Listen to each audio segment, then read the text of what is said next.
they were unanimous in the view that here is a great jurist in the making.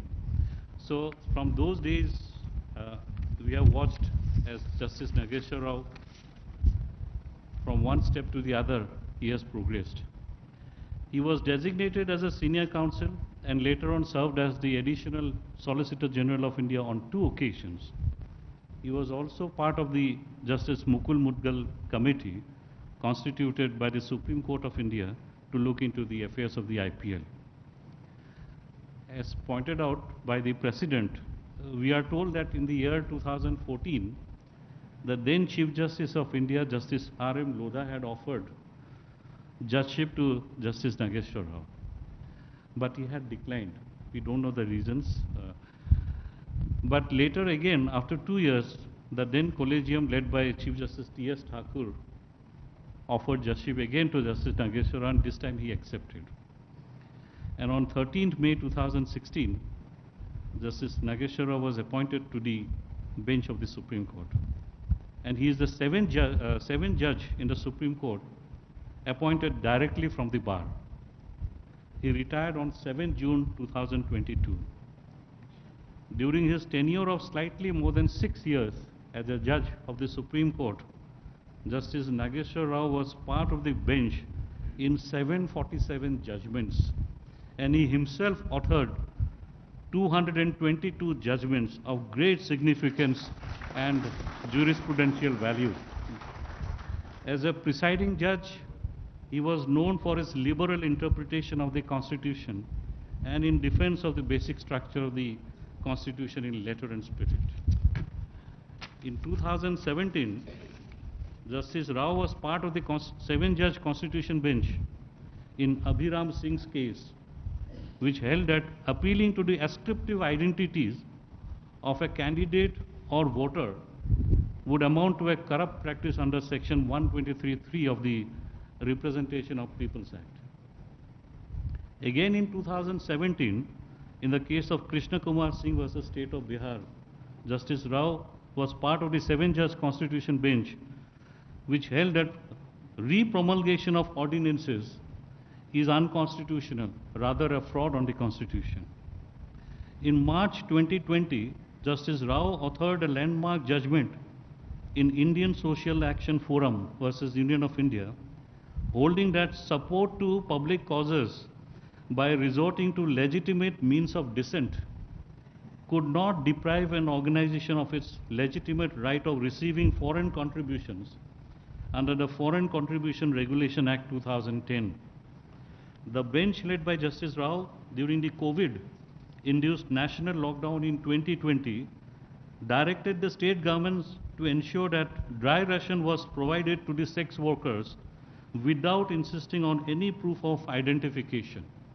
In the same judgment, Justice Rao issued a slew of directions concerning rehabilitation measures of sex workers, including that basic protection of human decency and dignity extends to sex workers and their children. Justice Rao was also part of the special bench on COVID-19 management in the country that observed that policy of the central government as to paid vaccinations for persons in the age group of 18 to 44 was arbitrary and irrational. Because of this judgment, the government was compelled to review its making vaccinations free for all.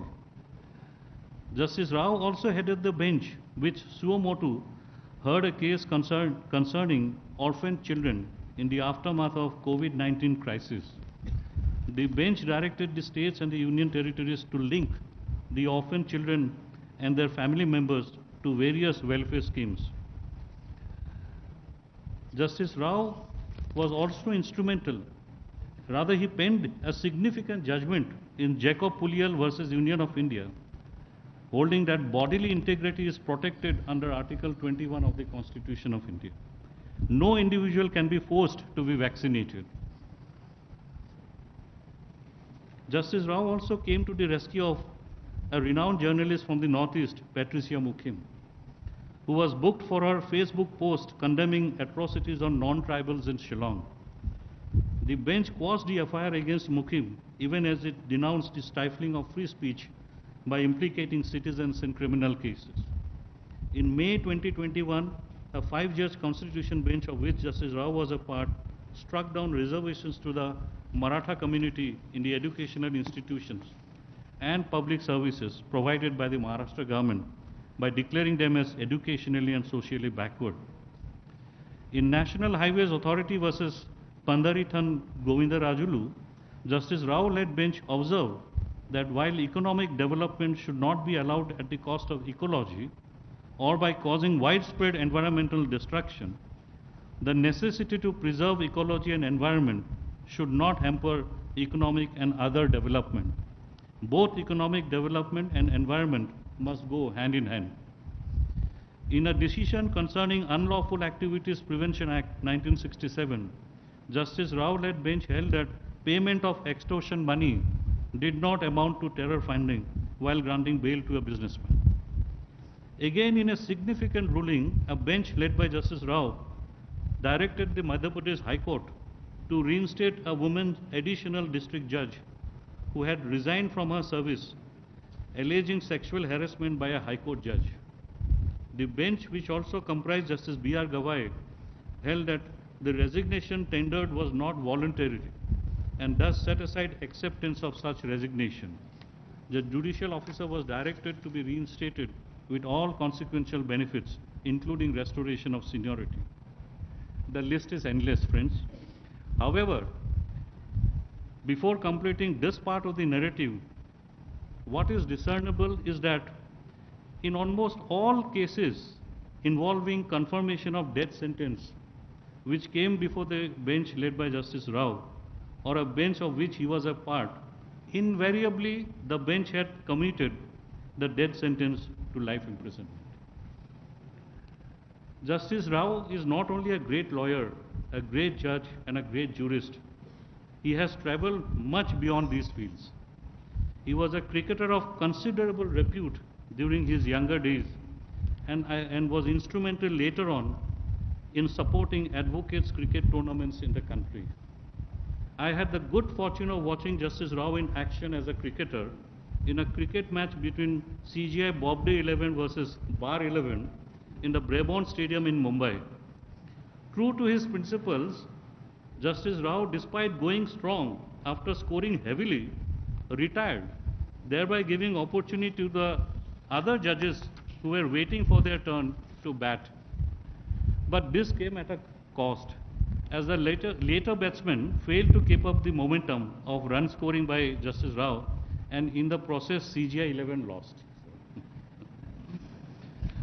This morning in the breakfast table, my daughter has informed me that there is another side to the personality of Justice Rao. There is another trait.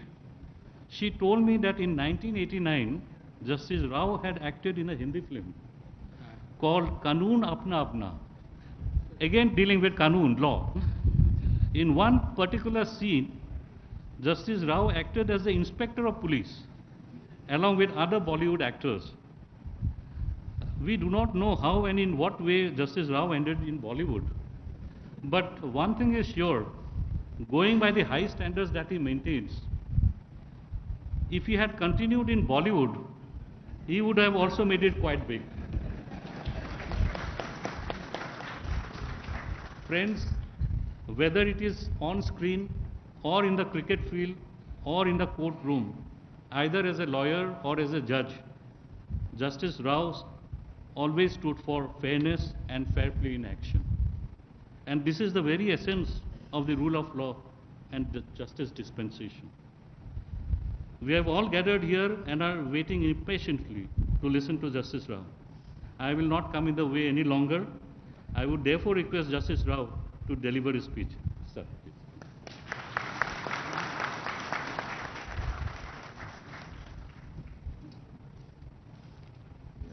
Thank you.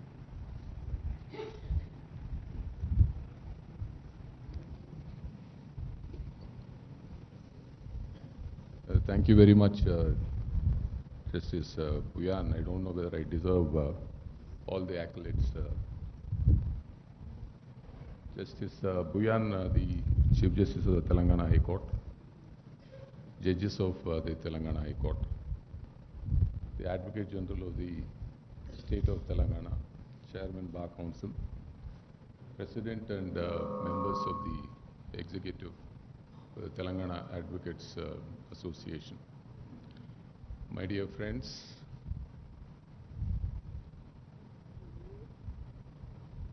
there is a feeling of acute nostalgia when I enter this hall.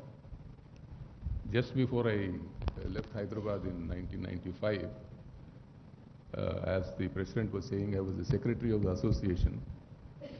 I bid farewell to a number of judges from the very same place, welcomed a few of them, and I also bid farewell to this High Court in search of greener pastures, if you can say. This is my parent court, and whatever I am today is all because of this court, mainly my senior, Mr. Y. Suryanarayana. I worked with him for 5 years. I learnt everything from him to start with. And that would show the importance of having a good senior at the start of your profession. Roscoe Pound said that there are 3 main attributes to a legal profession. One is organization, 2 is learning, and 3 is public service.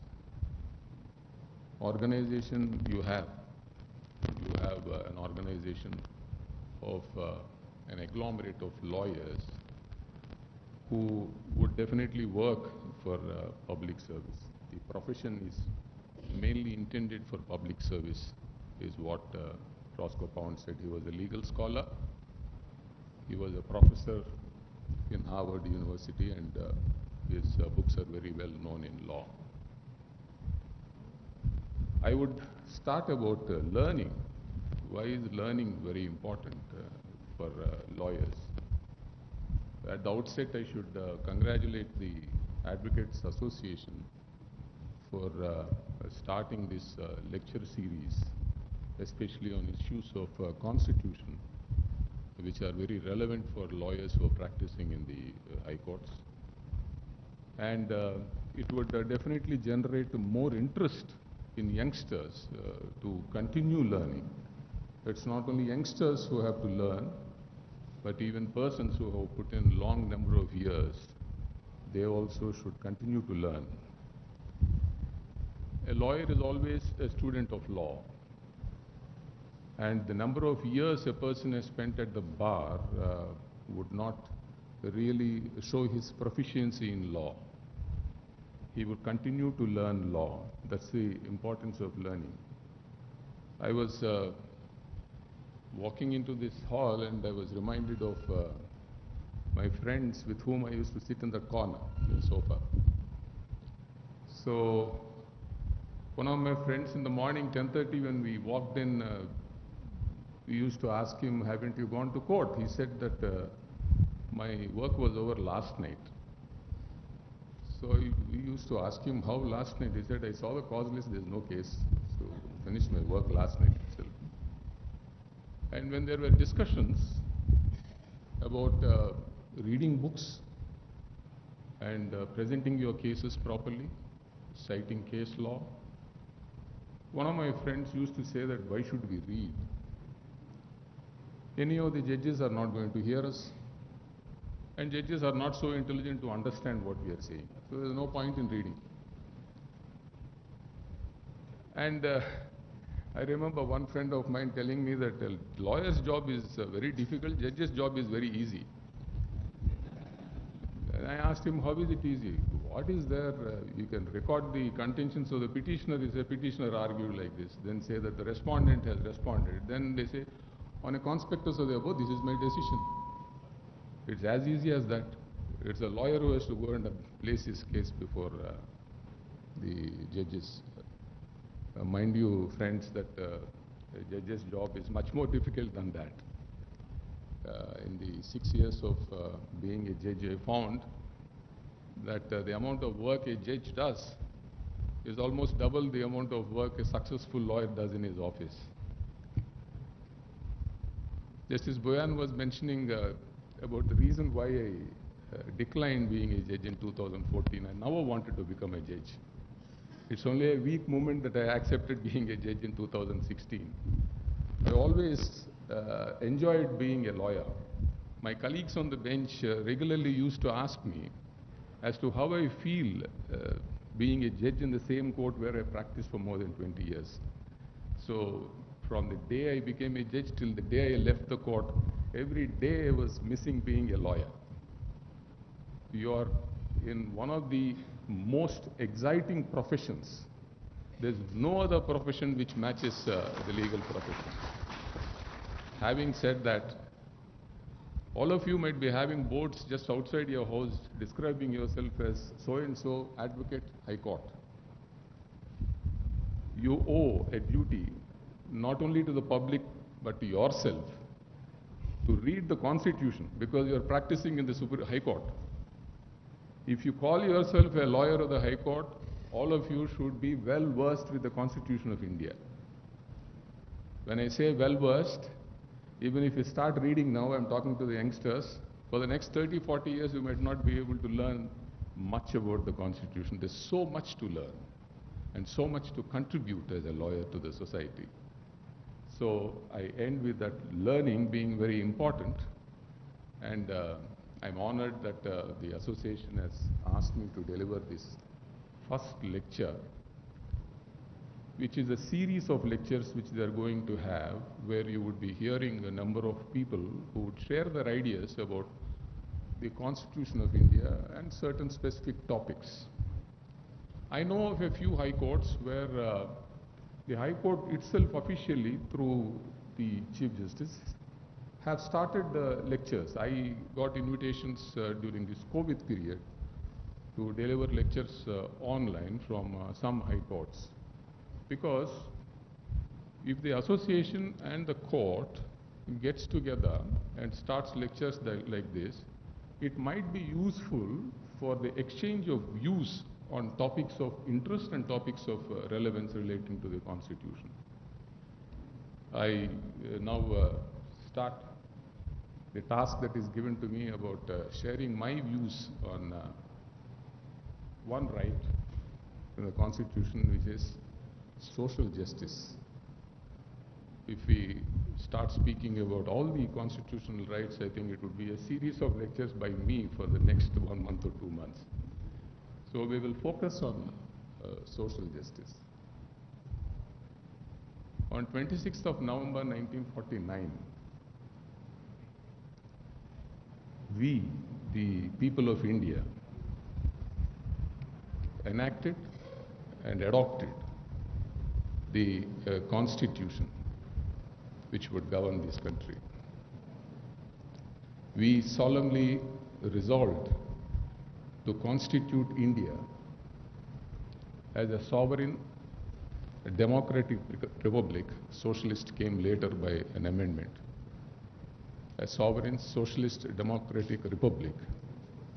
And we also resolved to secure to the people of India justice, political, economic, and social, equality, giving opportunities to everybody in status, liberty, which would improve the fraternity of people in this country. The source of the preamble to the Constitution is the people of India, that is all of us who are Indians. And preamble is a part of the Constitution, and wherever there is a gap or a gray area in interpretation of the Constitution, it works as a lodestar for the courts to interpret the Constitution. Justice, which you see in the Constitution, which is a prefix for political, social, and economic, has nothing to do with judges. Justice here is justice which relates to distributive justice, which is to be done by the state. Justice is giving whatever is the best he or she deserves, and justice is always equated to fairness. Ambedkar, in his final speech on 26th of November 1949, he mentioned about the task that he went through for about 2 years, 11 months, the detailed discussions that the Constituent Assembly had for framing the longest constitution in the world, and the points that were made by persons who were dissenting to the opinion of the majority, all points taken very well by the majority but were not included in the Constitution. He expressed his apprehension that it's all right, you would be having a political justice from tomorrow, that is, everybody has a vote, but when the country is still fractured on the basis of caste and creed, he said that he is not very sure as to when there would be social justice in this country. He expressed his fear as to whether there would be anybody else to blame for us for losing our independence. He said that we have lost our independence once, but we could blame the British. But he said now there is nobody else to blame if we do not follow the principles that are framed in the Constitution. He also said that caste is a national enemy. He said that this country, which has rich pluralism, we have so many cultures, so many languages, and it is always a mystery as to how all of us are together. He says unless people shed this feeling of caste, creed, religion and region, the country is not independent.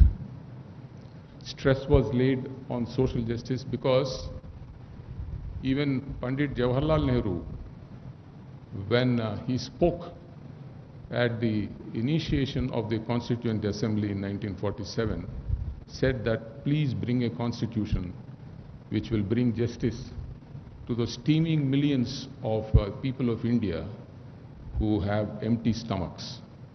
The country was starving as the majority of people were half fed. He said, please make a constitution which would take care of them. So social justice was at the heart of the persons who were making the Constituent Assembly, who were the framers of the Constitution. And that's how social justice becomes very important for all the lawyers to learn more about what justice is. I'll try to tell you whatever I can in the next half an hour.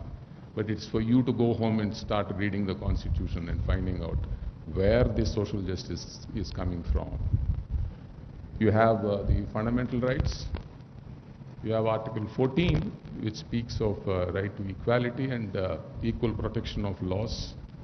As you know, while framing the Constitution, we framed all best things insofar as rights are concerned. The right to equality was borrowed from the British. They don't have a written constitution, but the common law principles.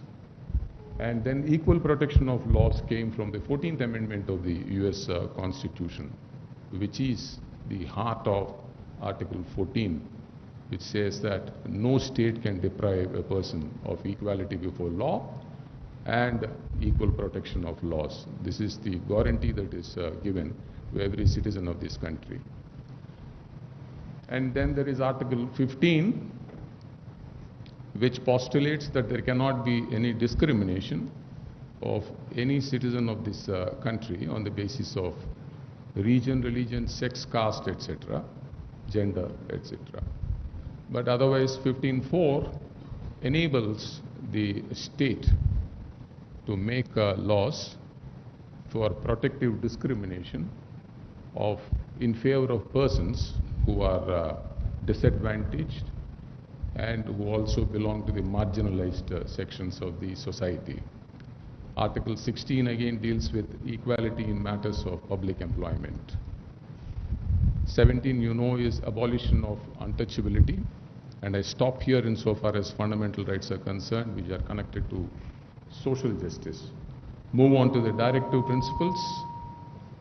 In Part 4 of the Constitution, you have a mandate in Article 37 of the Constitution, which says that though the directive principles are not justiciable or enforceable in courts of law, the state has to keep in mind the governing principles of the directive principles while making any law. That is the mandate in Article 37. Article 38 is a clear mandate to the state that the lot of persons who are in need, who belong to the weaker sections of the society, has to be improved, and the state should strive for bringing a social order.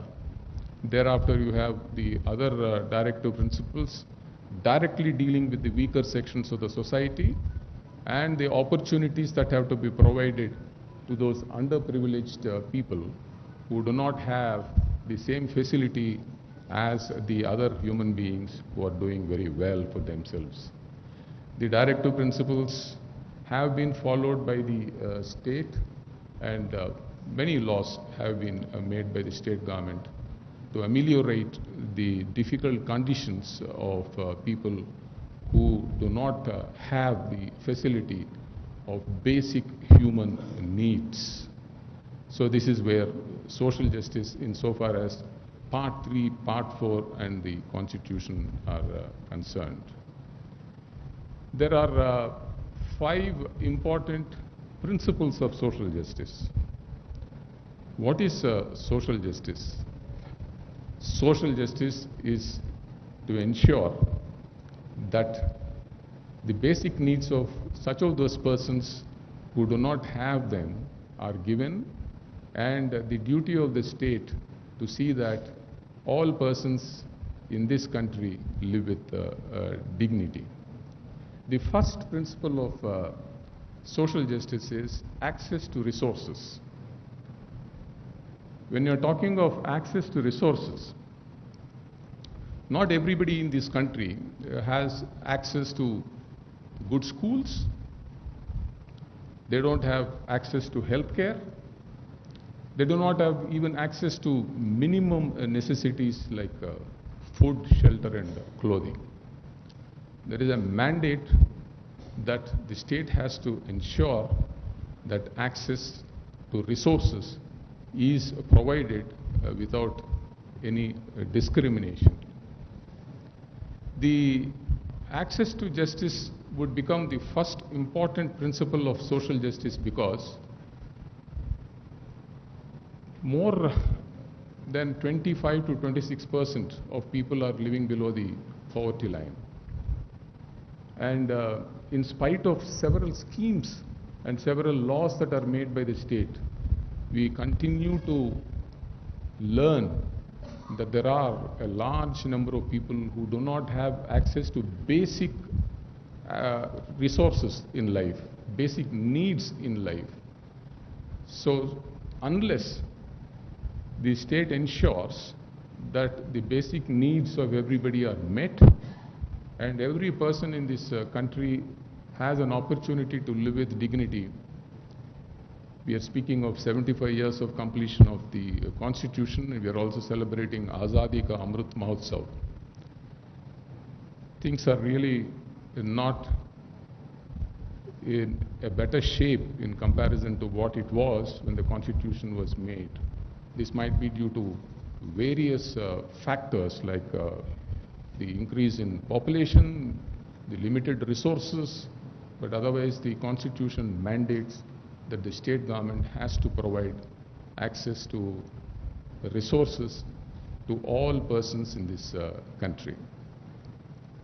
When you speak of access to resources, there might be a question that might be raised about the interpretation of Article 14 of the Constitution of India, which refers to right to equality and equal protection before laws. As you all know, being constitutional lawyers, right to equality has two aspects. One is the formal equality, and the second one is the proportional equality. Formal equality is all equals being treated the same. But you cannot say that unequals should be treated the same. Proportional equality is something that is connected to persons who are not equal. Who are those persons who are not equal? They are persons who are in the underprivileged sections of the society, coming from the weaker sections of the society. There might be people who belong to the marginalized sections of the society. They are not equal. That's how the state government is, the governments are duty bound to ensure that proportional equality is implemented insofar as they are concerned, which would mean reservations in educational institutions, certain encouragements that are given to persons become on par with the others because they need upliftment. Historically, lakhs and lakhs of people in this country have suffered because of so many factors. They did not have the minimum facilities of even living in dignity, forget about the resources that are given to them. So it is the duty of the state government to ensure that those persons are also on par with such of those persons who are lucky to be having all the resources. There is hue and cry about reservations being continued even after 70 years of independence. There are people in the name of merit who say that enough of this reservation, it has to be stopped because merit is being sacrificed by reservations being promoted. Ladies and gentlemen, I should tell you that that is a false opinion that is being created. It's not that merit suffers because of providing reservations. There are people in need who need the succor of the government. Providing them with an opportunity does not mean that merit is being sacrificed. There might be a few people seeking for medical admissions who might be saying, oh, we are losing out on admissions because there are reservations. But otherwise, let me tell you that when you speak of the merit of individuals, you also have to take into account diversity in this country. And diversity would also show that we have to remain united as a country. And to remain united as a country, you should carry the other persons who are underprivileged along with you. It's not that merit always suffers.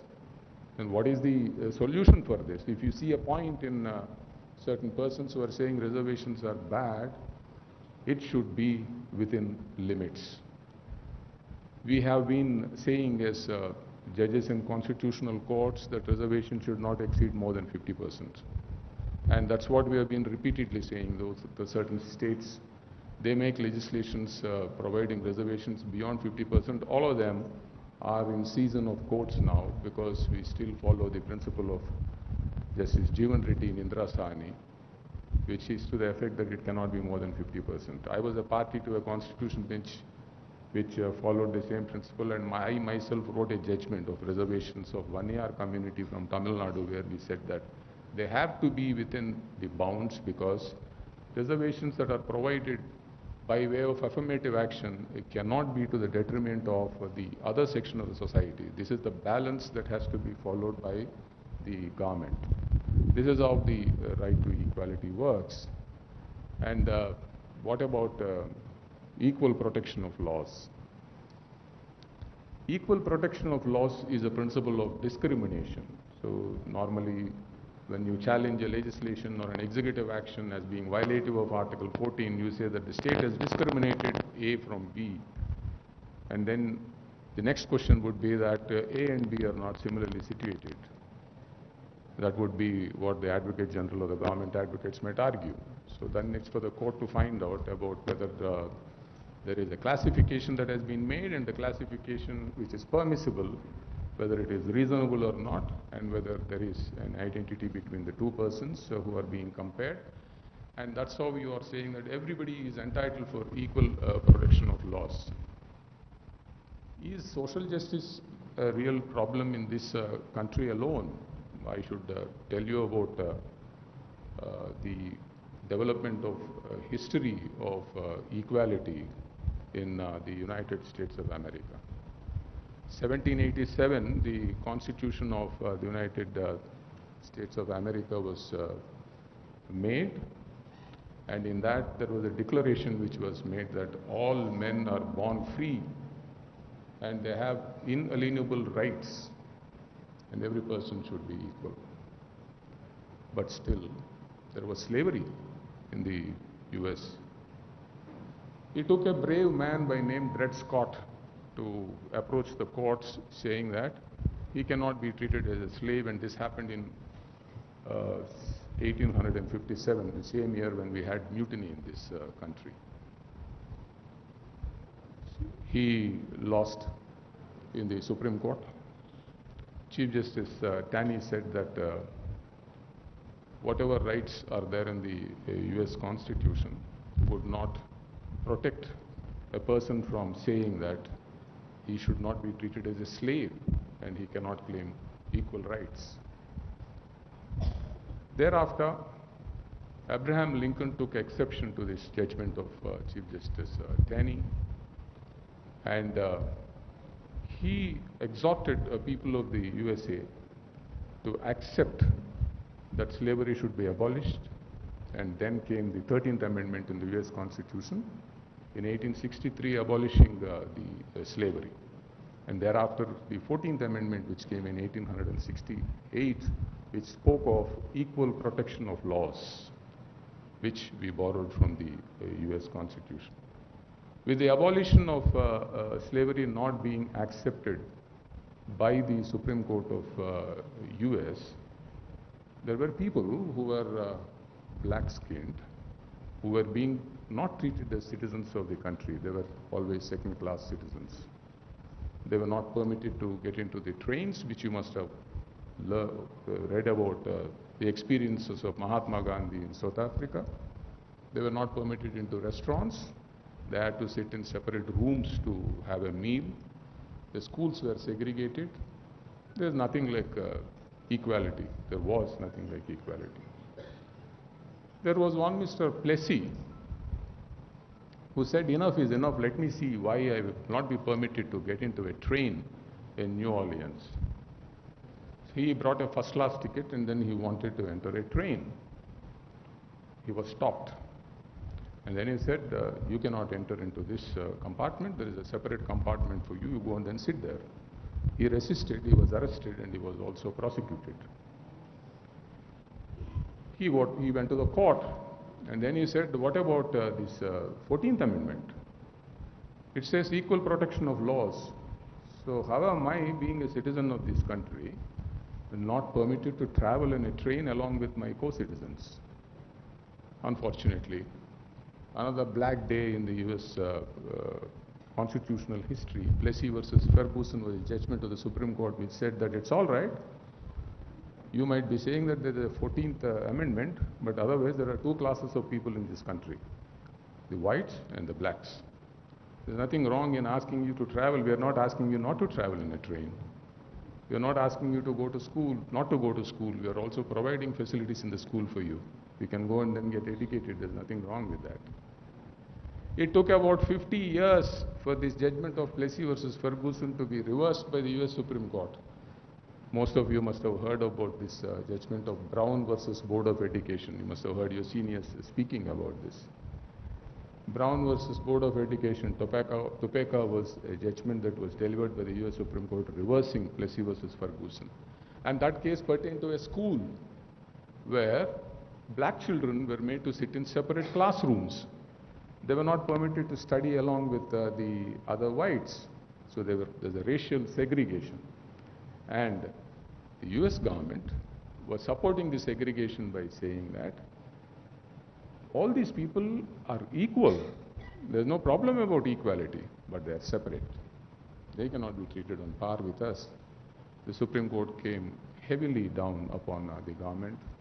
It reversed Plessy versus Ferguson, and then it said that there cannot be a case of a human being treated differently on the basis of his color. And that's how there was development of law after Brown versus Board of Education. I should tell you, gentlemen, that it was not so easy when this judgment came in 1953. The southern part of the United States of America resisted the implementation of this judgment, and President Eisenhower had to send the armed forces for the purpose of getting this judgment implemented, because still people who were black in color were not treated on par with the other whites in the country. But ultimately things improved. It doesn't mean that as of now there is no racial discrimination in USA. There is still. If you are following the newspapers, you must have seen the last 2-3 years about discrimination on the basis of color, the articles that are written. There is some interesting fact which I have to tell you. There is an organization of the black community in USA which fights for the rights of the blacks. And Brown versus Board of Education was argued by one lawyer by name Thurgood Marshall. He became the first black judge of the Supreme Court, and he was there serving the Supreme Court of USA for about 30 years. He was a distinguished judge of the Supreme Court. Mary did not suffer. He was a black. And nobody could talk about his not being meritorious. So it's not as if somebody being given an advantage over